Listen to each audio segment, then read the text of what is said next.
പ്രിയപ്പെട്ടവരെ നമസ്കാരം. കാറിൻ്റെ ബോണറ്റിൻ്റെ ഉള്ളിൽ എലി കയറിയതും പാമ്പ് കയറിയതായിട്ടുള്ള ഒരുപാട് വീഡിയോ നിങ്ങൾ കണ്ടു കാണും. എന്നൊരു പൂച്ച കയറിയായിട്ടുള്ള ഒരു വീഡിയോ നിങ്ങൾ കണ്ടിട്ടുണ്ട്. എന്നത് കണ്ടോ? ഇത് ഒരു പൂച്ചയാണ്. നിങ്ങളെ സൂക്ഷിച്ച് നിങ്ങൾ നോക്കിക്കഴിഞ്ഞാൽ കാണാം. എൻ്റെ കാറിൻ്റെ ബോണറ്റിൻ്റെ ഉള്ളിലാണ്. ഞാൻ എൻ്റെ വാഹനം അങ്കമാലിയിൽ നിർത്തിയിട്ട് ഒരു യാത്രയിലായിരുന്നു. തിരിച്ച് വന്ന് വാഹനം എടുത്ത് പോകുന്ന വഴിയിൽ ഭയങ്കര സൗണ്ട് അടിക്കാണ്ട് അങ്ങനെ വഴിയിലരികെ നിർത്തി കഴിഞ്ഞപ്പോഴാണ് പൂച്ചയാണ് എന്ന് മനസ്സിലായത്. നാട്ടുകാരൊക്കെ കൂടി അങ്ങനെ ഞാൻ വീട്ടിൽ പോയി വണ്ടി ബോണറ്റൊക്കെ തുറന്ന് ഒരു ദിവസം രാത്രി മുഴുവൻ ഇട്ടു. പക്ഷെ പൂച്ച പോയില്ല. കുത്തി നോക്കി, ഇളക്കി നോക്കി, പല വഴിയും നോക്കി, പൂച്ച പോയില്ല. അങ്ങനെ വർക്ക്ഷോപ്പിൽ പോയി എന്തെങ്കിലും ചെയ്യാമെന്നുള്ളൊരു തീരുമാനത്തിൽ നിൽക്കുകയാണ്.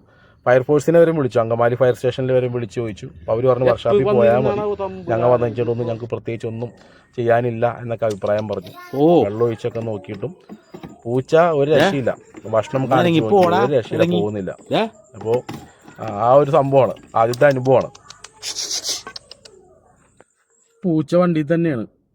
ഒരു ദിവസം രാത്രി മുഴുവനും ബോണറ്റ് തുറന്നിട്ട് നോക്കി, പൂച്ചക്ക് പോകാൻ പറ്റിയിട്ടില്ല. രാവിലെ ഒന്ന് കുത്തിയൊക്കെ നോക്കി, ഭക്ഷണമൊക്കെ വെച്ച് നോക്കി, ഒരു രക്ഷയില്ല.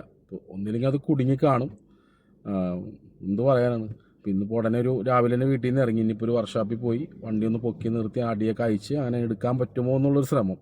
ഇപ്പോൾ എന്തായാലും ഒരു അഞ്ചപ്പാലത്തുള്ള വർക്ക്ഷോപ്പ് തുറന്നു കഴിഞ്ഞപ്പോൾ പിന്നെ ഞാൻ ചേട്ടനോട് ചോദിച്ചപ്പോൾ ചേട്ടൻ പറഞ്ഞ് ബോണറ്റൊക്കെ അയച്ച് നമുക്ക് അതിൻ്റെ സൈഡ് അയച്ചു കഴിഞ്ഞാൽ ചിലപ്പോൾ ചാടിപ്പോയിക്കോളും, ശ്രമിക്കാമെന്ന് പറഞ്ഞു.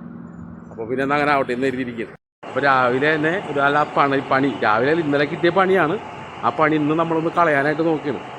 എന്ത് ചെയ്യും? അങ്ങനെ ഈ കാട്ടൂരുള്ള ഒരു ഇരിങ്ങാലക്കുടക്കാരനായിട്ടുള്ള ഒരു ചേട്ടൻ ഇവിടെ ജോലിക്ക് വരുന്നതാണ്. ആ ചേട്ടൻ തന്നെ രാവിലെ അത് അയച്ച് റെഡിയാക്കാമെന്ന് പറഞ്ഞു. അങ്ങനെ ചേട്ടൻ അയക്കുകയാണ്. അങ്ങനെ കുറച്ച് നേരത്തെ ശ്രമത്തിൻ്റെ ഫലമായിട്ട് താഴെ എൻ്റെ കാലൊക്കെ പുറത്തോട്ട് വന്നു. അത് കഴിഞ്ഞപ്പോൾ തലഭാഗമൊക്കെ അതിൻ്റെ പുറത്തോട്ട് വന്നു. പക്ഷേ കുടുങ്ങി കിടക്കുന്നതുകൊണ്ട് അതിന് പോകാൻ പറ്റാത്തൊരു സാഹചര്യമാണ്.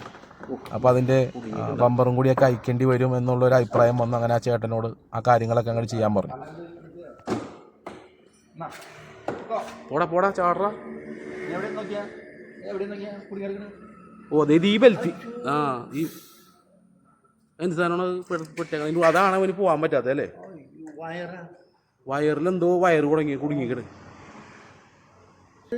അത് കട്ട് ചെയ്തു എടുത്തു. എന്നാലും കുഴപ്പമില്ല, പിടിക്കാം.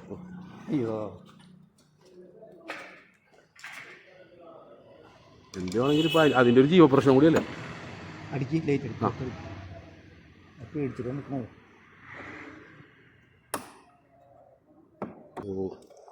ഇനി എവിടെ കുടുങ്ങിയിരുന്നു? ഇനിയും കുടുങ്ങിണ്ട് കേട്ടാ.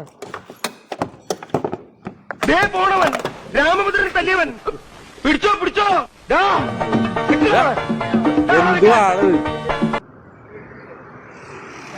ചേട്ടാ. ഒരുപാട് സന്തോഷം ചേട്ടാ.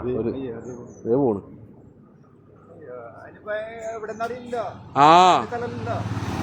അങ്കമാലിക്കാരനാണ്. എന്ത് ചെയ്യും? അങ്ങനെ ഒരു അരമണിക്കൂറത്തെ ശ്രമത്തിന്റെ ഫലമായിട്ട് നമ്മുടെ പൂച്ച ബോണറ്റിനുള്ളിൽ നിന്ന് പോയി. അപ്പോൾ ഇതൊരു പാടമാണ്. 2 ദിവസമൊക്കെ വണ്ടി എവിടെയെങ്കിലൊക്കെ നിർത്തിയിട്ട് കഴിഞ്ഞാൽ ബോണറ്റൊക്കെ ഒന്ന് തുറന്ന് ചെക്ക് ചെയ്തിട്ട് വണ്ടി എടുക്കുന്നതായിരിക്കും ഏറ്റവും നല്ലത്. താഴെ എനിക്ക് തോന്നുന്നു ഗ്യാപ്പ് ഉണ്ട്, പൂച്ചയ്ക്കൊക്കെ കയറി ചെല്ലാവുന്നൊരു ഗ്യാപ്പ് ഉണ്ട്. വളരെ അപൂർവങ്ങൾ സംഭവിക്കുന്നതാണ്. അപ്പോൾ എനിക്ക് ഈ അനുഭവം ഉണ്ടായി എന്നുള്ളതാണ്. ഓക്കെ, നിങ്ങൾക്ക് ആർക്കെങ്കിലും ഇങ്ങനെ അനുഭവം ഉണ്ടെങ്കിൽ ഒന്ന് സൂചിപ്പിക്കണം.